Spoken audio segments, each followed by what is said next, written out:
Good morning. Quick video because we're going to work, and I'm also going to stop in Dunkin' Donuts in between, so we have a little bit less time to chat.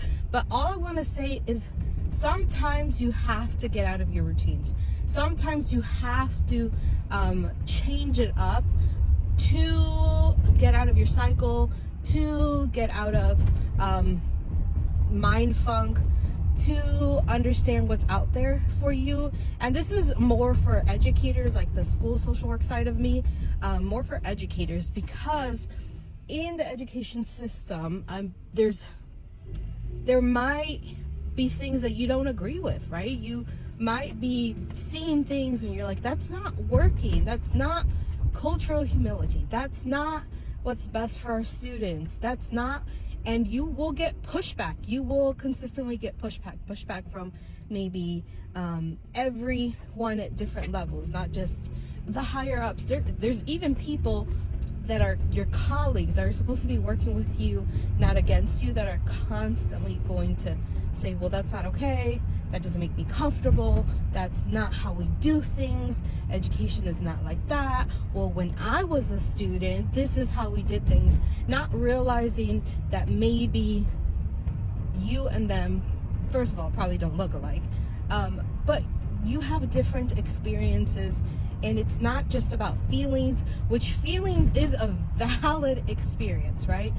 I talked a little bit about this in another video about like all these toxic negative behaviors that are rooted in white supremacy, and we consistently uphold that.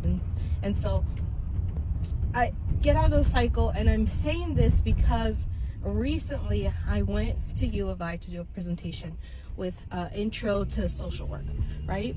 And I was tiptoeing through some of the answers because I was like, man, I don't want to offend anyone. And there was a specific answer about like my experience at U of I during the MSW program.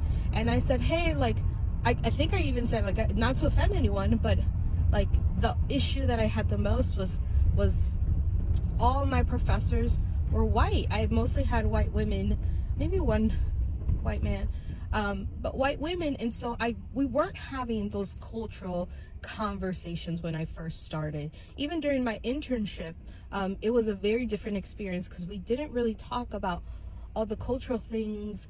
And then I go into a majority Black and brown school, and some of the things just don't add up, right? It just doesn't add up. Being a school social worker is very different than providing therapy outside of school. So just things weren't matching. And so when they were asking me that question, I was like, and not to offend anyone, like, just there's a lot of white women in grad school, and the professor, who was a white woman, looked at me and was like, yes, absolutely, right? Which was so refreshing to me, because sometimes in school you get pushback from even just saying things like that.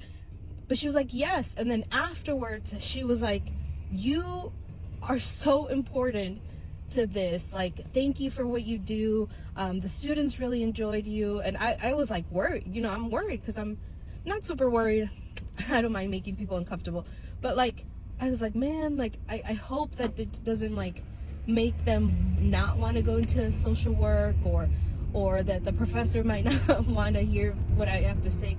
But she thanked me. Then she thanked me in a message afterwards later in the day. Like, it was just so refreshing to feel that. And so again, get out of your cycle. Community is so important. Find people that are willing to do the work, not just talk about the work, but actually take action and steps. And that's all I have, because I'm gonna get some coffee.